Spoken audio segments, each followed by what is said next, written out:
Hey everybody, Dave here. So in class this week, we talked about Project 4. And Project 4 is a Java web application, and it is fundamentally more complex than the first three projects that we've seen in the course. The first three projects were all about a simple command line utility. It was probably like the programs that you've been writing since your first CS class, where program execution starts at at the beginning at the main method. Yep, sure, calls some functions, creates some objects, does all that kind of good stuff, but then it ends. Project 4, because it's a web application, while it does have a command line component to it, what's really interesting is all the stuff that's happening there in the web application. And so we spent a goodly amount of time, actually pretty much the entire class on Wednesday, talking about Project 4, how to work with it, what it does, what all the pieces parts means. And we've got a three-part screencast all about that up on the website. But I was asked to go back and create a supplemental screencast that focuses in on debugging in Java programs. In Project 4, more so than the first three projects, debugging is very, very important. And because we now have a multi-process distributed application, we need it's even more complicated to reason about, to understand what all the moving pieces parts are. So debugging will really help you out there. Now I realize I haven't covered many details about debugging so far in the course. You've probably seen me do it in Intellij, and maybe you've even tried it yourself. But I wanted to take a step back to really talk a little bit about what debugging is, how it works, and what it looks like in Java. So to get us started, I put together a little visualization here. So imagine you've got a Java virtual machine. Now remember, a Java virtual machine just runs any Java program. So like when you run your Project 3 main class, and you say java-jar, and you give the jar file, and you give it the program arguments and stuff. What that does is it invokes the Java virtual machine and runs the main method of that class, and that main method then goes and does all the stuff it's going to do, create some objects, invoke some methods, all of that good stuff. There are other Java programs, though, that still run inside the Java virtual machine that you've used or are about to use, but maybe really haven't realized it. So Maven, for instance, Maven is a Java program, and when you run the Maven, the MVM command, that is a script that then runs the Java virtual machine and calls the main method of Maven, and then does all the Maven stuff. Again, all in Java, in a Java virtual machine. Jetty is a web container. We talked about it on Wednesday. That also is written in Java, and so therefore it runs in a Java virtual machine. Basically, any Java process, Java program runs inside a JVM, a Java virtual machine. So you can think of this little block right here as what you've been running so far. When you run it in debug mode, though, you give the Java virtual machine some special command line arguments, and we'll see what those are in a minute. And when it starts up, it will listen on a given port for a debugger to attach. It'll say, "Hey, okay, great. Now a debugger can attach." And examples of those Java debuggers are things like IntelliJ or Eclipse. There's also a command line utility that comes with the JDK called JDB. It's kind of the reference implementation of the Java debugger. It's not very good. It's not very easy to use. I highly recommend the tools in an IDE. And so you have your Java debugger, you have your IDE running, and what you do is then attach to the Java virtual machine by connecting over that port. And now the debugger and the JVM can have a conversation. Things like pause execution at line 44 of project4.java. Right? The debugger can tell these things to the JVM when it's running in debug mode. You can also have the debugger interrogate, ask questions of what's happening in the JVM. So when execution is paused, you can ask for information such as, "Hey, what's the value of that args parameter that is within scope of the current context?" Now, one of the things that we'll be seeing, and I think one of the things that is confusing unless you really know what's going on, is that we're going to be debugging multiple JVMs at the same time. So you can have your same debugger attached to two different JVMs running on two different ports if they're on the same host, which they will be in my case, and what you'll be able to do then is step through the execution of multiple processes. So what we'll see here is that one VM that we attached to is running Jetty, is running our web application, the servlet, inside inside a Jetty web container. And then the other Java virtual machine that we'll deal with is that Project 4 main that is invoking the REST APIs that are implemented inside that web server. And so you'll be going back and forth between the two of them. And it might be a little confusing because here again you've got two processes acting at the same time. You've got two processes that are being paused so that you can step through them at the same time. But this is an important thing to understand, not only conceptually like we have here in this diagram, but also practically about what it means to be able to debug a distributed system. So now I'm going to turn over to IntelliJ and the command line, and we're going to walk through what Java debugging is all about. Okay, here I am back at the command line. Now, notice that I've got two terminal windows open here, and that's because I'll have two Java processes. I'll run one in each just so we don't have to run stuff in the background, and if anything gets spat out to standard out, it's really easy to see which window is doing which. Over on the left here, I'm going to run my web server, my web container. So I'll say Maven Jetty run. And so then this runs Jetty here, so it starts up the the web project and deploys the web application. And now here in a new Chrome window, I'll visit localhost and get my calls. See, the dictionary contains 0 words, right? Remember, we have this kind of toy application that just gives you a dictionary of words. Okay, just to show that it's working. Then I'm going to run over here. I'm going to say jar target phone bill .jar, and it's going to give me missing command line arguments, and so I want localhost, and it runs on port 8080. And I'm just going to print everything there. Dictionary contains 0 words. Oh yeah, right. We added those print lines, so you see some stuff over there. Great. Everything seems to be working. Now here's what I want to do. I'm going to debug some stuff, and what I'm going to do is I'm going to start with my command line program to just show you guys what it looks like to debug things. There are some special command line parameters that you, Jvm options, we'll call them that much. Well, there's some special Jvm options that you need to provide the Jvm to run in the debugger mode. And for me, the easiest way to remember what those are is to look in IntelliJ. So in IntelliJ, you might have seen that there are these things called run configurations, and you can edit configurations here. And a configuration is just a kind of Java program that you run. So like when I run JUnit tests, I get JUnit configurations that have all sorts of information here. The ones that are interesting here are called remote.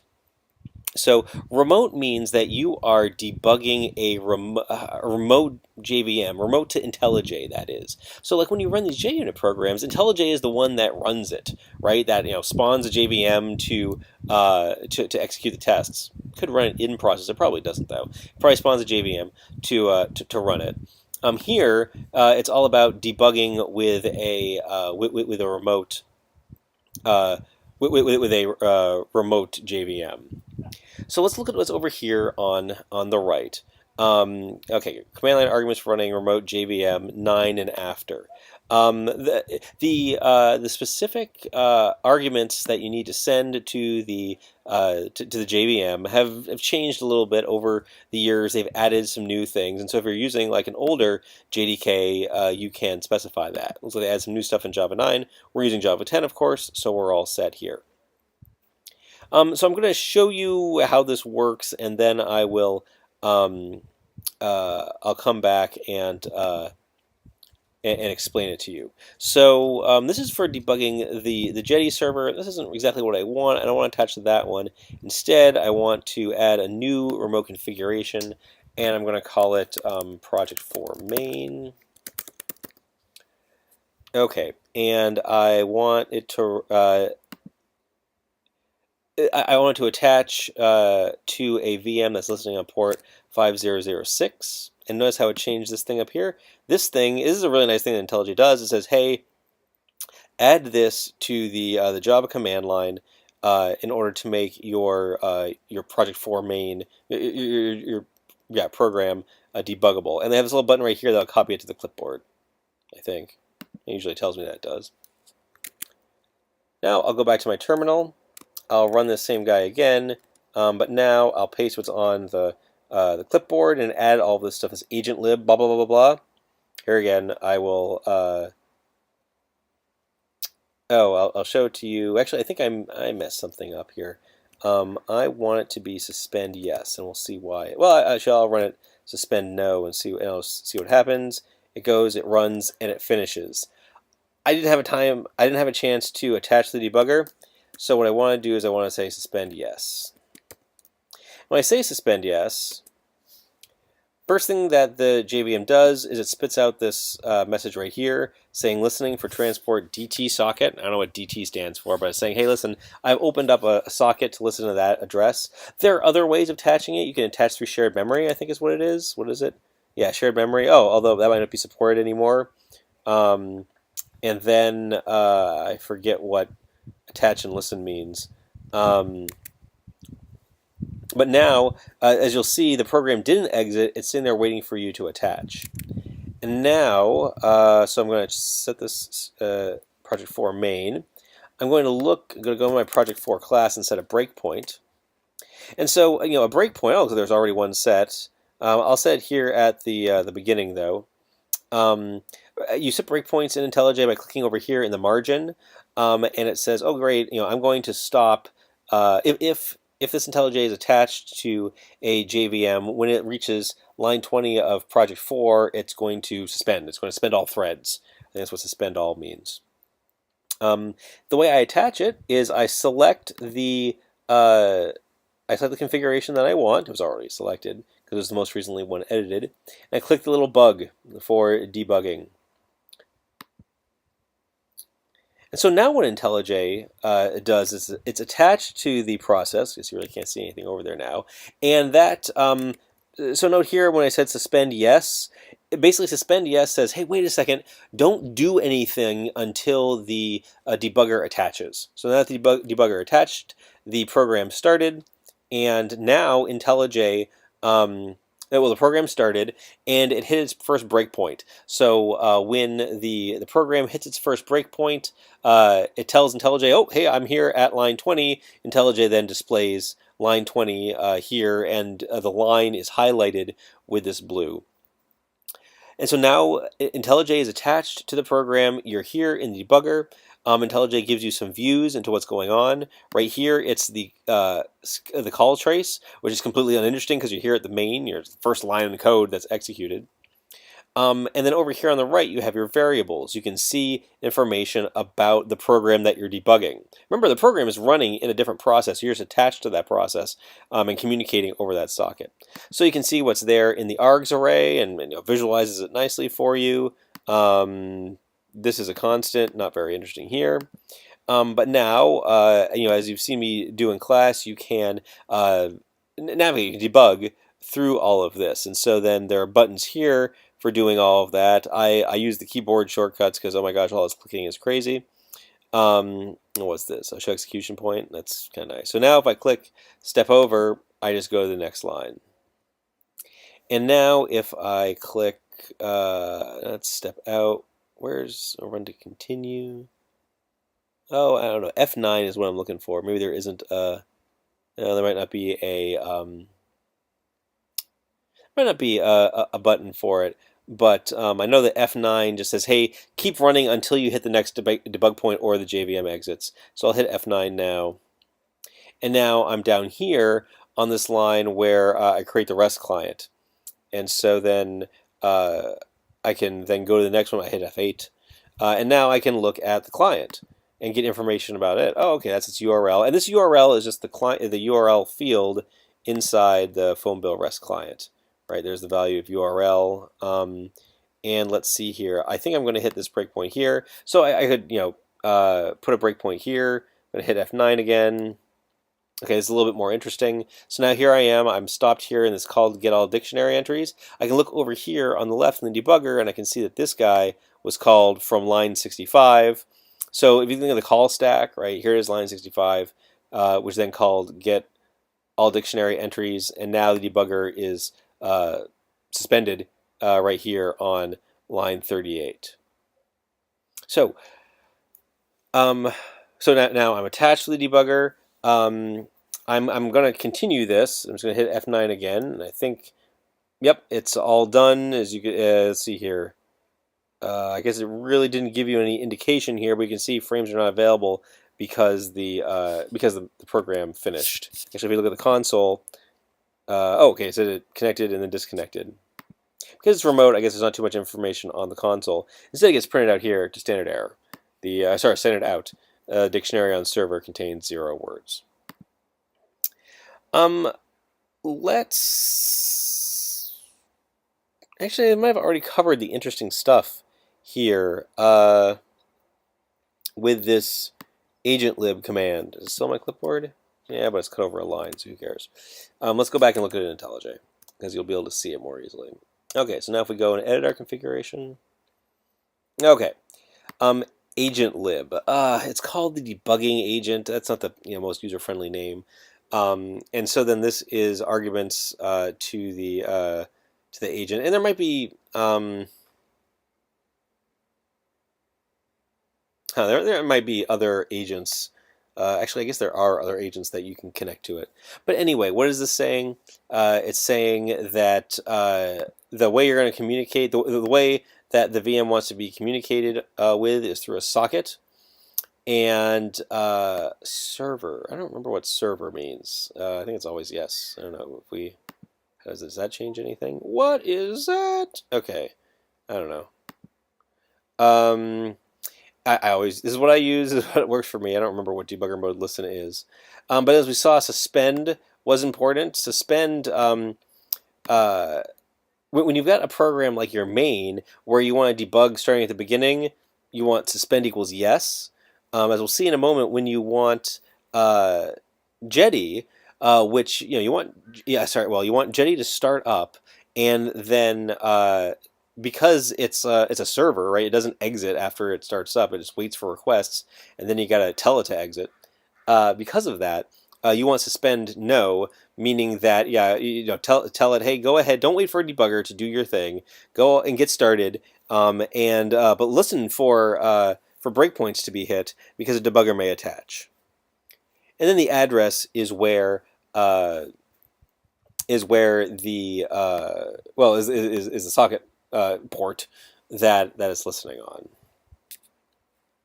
So that's how to debug your Project 4 main from the console, from the terminal right here. So you set those arguments when you invoke Java.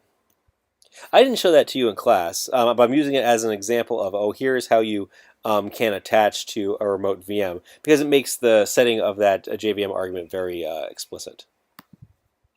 The other way to debug, which is what we did see in class, is by debugging from IntelliJ itself. So we've seen that you can run commands from IntelliJ. Like this, not run commands, run Java main programs. There you go. Dictionary contains 0 words. And what that does is it creates a run configuration for Project 4. This is different. Okay, so this is an application, meaning that IntelliJ runs the program as opposed to the remote, which is saying, IntelliJ is going to attach to the program because we ran the program again from the console, from the terminal. I don't know why I keep calling it the console. From the terminal. I hope you understand the difference. We specified the program arguments here. We did this all on Wednesday night. And so now when so this is how you run it. You can also, either from here, or you can debug it from here, or again by clicking the debug button.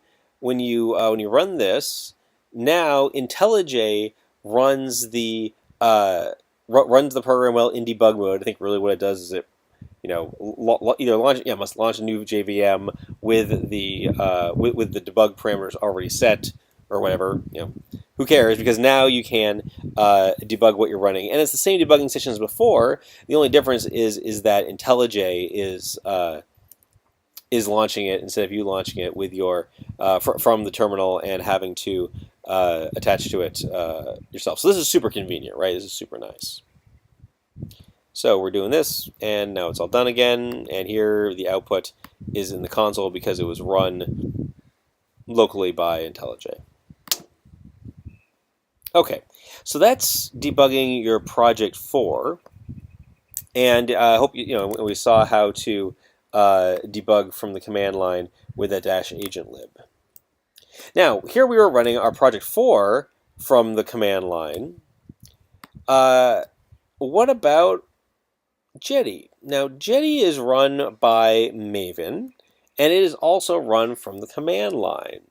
Now, when we evoke Maven, if we look at what that Maven, there we go. If we look at what Maven is, it's actually a script. Tools, Apache Maven, bin, VM. Right, it's a script. And at the end of the day, what it does is, well, it invokes Java. And, if you go through what all this stuff means, I think this right here ends up being the name of a class inside the, let's see if we can find that, class worlds. It's like Spice World, but for classes. Oh goodness, all sorts of stuff for Sigwin. Oh, okay, it looks like it's an executable jar, which is the thing that runs the Maven program. Yay! Isn't that cool? And so, there's no magic here with Maven. It's just running a Java program, just like you did over here for your project 4. Actually, it's very similar, right? You have an executable jar, and you give it some arguments. But for Maven, you give the program arguments like jetty:\run or compile. And the Maven, Java code knows what to do with that. Here in the file, there is an important environmental variable called Maven_ops. And those are command line arguments that are sent here to the Java command. Now, for Jetty, Jetty is run inside, or it was run by Maven inside the Maven Java virtual machine. So basically, Maven starts up, and then it says, "Oh, look, the goal that I'm running is jetty:\run. I'll go find the jetty plugin. I will load that, and I'll invoke the run goal from that." And it does that all inside the Maven JVM. So if I want to debug Jetty, what I really need to do is debug the Maven JVM. And so the way I do that is I put this agent lib configuration stuff. I want to put that onto Maven, and the way I do that is by leveraging this Maven ops environment variable. So this is something I did in class, and I did very quickly and didn't explain it. So I'm really glad you guys asked for some more information here, because I think this will help you understand what you're doing much better. So now, when I want to debug this guy, I'm going to set those Maven ops to, I'll go back to this, back to the values here, which is suspend no, because here again, I want Jetty to start up, but it doesn't have to, wait for a debugger to attach to startup. And then I want to do this on 5005. So I'll just copy that stuff to the clipboard. I'll paste it down here, make sure I got the right one. Suspend no, address 5005. And now when I run jetty run, you'll see now it's listening on 5005. And if it goes off and does its Maven thing, right? And now it's saying, great, I started Jetty. And now I can attach to the Jetty server in the debugger on 5005. It's doing its thing. And let's see here. Where's my servlet? Servlet, phone bill servlet. Great. Now I'm sure guys can debug. Yeah, great. I've got a breakpoint set on the do get. So now when I send a get to that servlet, I'm just going to reload this page here. That made the HTTP request from the browser ends up hitting our servlet. So Maven was already running, and it was running Jetty, and it was attached to the I attached the debugger to it, and when it hit that breakpoint, poof, it stopped it. And now here I'm in the debugger again, and so I can look at the request object, I can look at the response object, all of this this good stuff, and I can now I can see my word parameter is null, it's empty, and so now I'm going to do this. Now this is debugging stuff on. Remember, this is debugging stuff in Jetty. This is on the server side. This is different from like the Project 4 main that we were looking at before. So now I can debug here, and here again using these buttons, or this is the these are the debugging shortcuts that I always learn first, right? You want to know to step step over and then step into. Step over goes to the next line in the current source code. Step into goes into the method about to be called. So like now if I step into here, now I'm in the implementation of write all dictionary entries. And now I can step over. I should use these. Step over to go to the next line here. Then when I step over that, I go back out to the code that called it, and now I continued on. It tells me where it stopped. It stopped in some like servlet holder, some Jetty source code that I don't have apparently. But that's okay. I'll just continue on by hitting F9, and then we'll see here in the web browser that yes, it was returned. So we set that environment variable in Maven Ops, and I'll put it up here on the. I'll put it in the background. I will. Here's what it is again. It's just you say export Maven Ops, and then you give that agent lib thing that was there inside the inside IntelliJ. So now I'm running. Oops, nice. How many jobs am I running here? Okay. Now I'm running Maven in debugger mode. So if we go back to that picture that I showed at the beginning, right, you've got two JVMs each that are running debugger mode. They're listening on a port for someone to attach, and now my Maven is listening for someone to attach. I'll just do the same thing. I'll run my Project 4 again, my Project 4 main over here. It's now waiting for someone to attach. So I will run, so let's see here, I will attach, I'm still attached to the debugger here. Yeah, and I can tell because there's a little blue dot here next to the debugger saying somebody's already being debugged. I'm also, what's integration test? Close that thing. I also get a little menu item or a little tab, I guess, right there. Now I want to attach to my Project 4 main by doing that and then clicking on the debug. Now I get a new tab here. It's at Project 4. That's cool. So now I'm going to debug this. I can step over all those lines. I can continue until I hit the next debug point. That's right here in the phone bill REST client, where it creates the phone bill REST client. Now let's go do something interesting. Like now I'm on the client side. I'm going to get all dictionary entries. Going to step into that again by doing F7 or step into. And now I'm going to, in the client, on the Project 4 side and the command line side, I'm going to get the URL. So I'm going to step over this.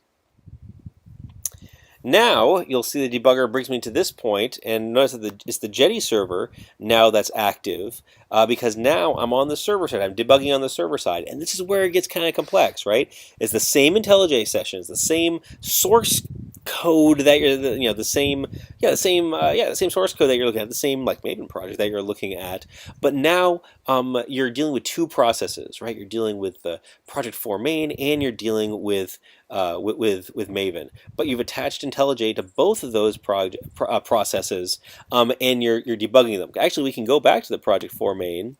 And we see that it's sort of like it's in la la land because, well, actually, we can pause it. I think this will let us see where all of our threads are at.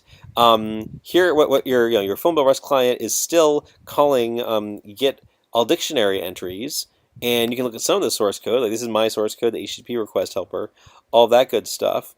No, but then if you're looking up the stack, you get into Java code, and what it's doing right now is it's actually in some native code that reads from the socket. Right? Super cool stuff. This is what's going on. But probably not super relevant, right? You just need to know that it's happening. You don't need to know the details of it. So I'll resume the program there. It's sitting there waiting for something to happen. And if I go back over to the Jetty server now, it's still sitting there in doGet. So now here I am on the server side. I can debug all my stuff going on. Right? This same old thing. We're all done here. I'm just going to continue by hitting F9. And now if I go back to the project 4 main, it's now done with this get, with this call to get, and now it's handling the response. And I can go through that. And I'll just hit F9 to continue. And you'll see that now your project 4 is done. Because it exited, right? It got to the end. It probably called system.exit, or maybe just got to the end of the main method. But your Jetty server is still running, right? So if you're pausing this, it's got a gazillion different threads running, right? I don't have no idea what QTP that number is, but basically, it's saying, hey, listen, I'm waiting for someone to connect to me, right? It's the lonely web server out there in the world saying, hey, give me a call, send me an HTTP GET. You know how it goes. Or maybe you don't know how it goes. Anyway, this is when I go off script. That's probably a bad idea. So I'll just resume program there. And I think that's it. So what did we see? We saw that there's this magical... No, not magical. Sorry. Well, we saw that when you want to run a Java program, run a JVM with the ability to debug, you have to add this -agentlib option to the command line, and you can tell the JVM things like, "Hey, listen for a debugger to attach to you over a socket," and oh yeah, here's the address, here's the port for that socket. The suspend is also important and interesting because this tells the JVM whether or not it should start up or actually proceed with doing its work, or whether it should wait for a debugger to attach before starting its job. So we saw that for Jetty, it's fine to have it start up before a debugger attaches, but for the project 4 main, we really want the debugger to attach before doing anything with the project. And then, so once we added those, and we added those that option to the command line in different ways. Over here, when we ran our project 4, we added it directly to the command line. But with Maven, we had to run it. We had to add it to the command line via an environment variable that then gets expanded by the Maven script, the MVN script when it runs. But once we did that, then after we ran the programs, after we ran Maven, after we ran our main, you could attach to those programs based on their configuration. These two are remote configurations. You could attach to them by clicking this debug. And we also saw that in the case of Project 4, we could run the debugger itself here from Intellij, which is super convenient. It's just like debugging a unit test. So I think that's it. I hope this helps. Yes, it's a little advanced. But that's yeah, it's called Advanced Programming with Java for a reason because we cover things like this. We cover distributed programming, and actually this will be very helpful in your Project 5 once you start learning about Google Web Toolkit. So that's everything. I hope this answered your questions. If you've still got more, please feel free to pose them on the Google community. Have a great rest of your week, and I will see you on Wednesday night. Bye.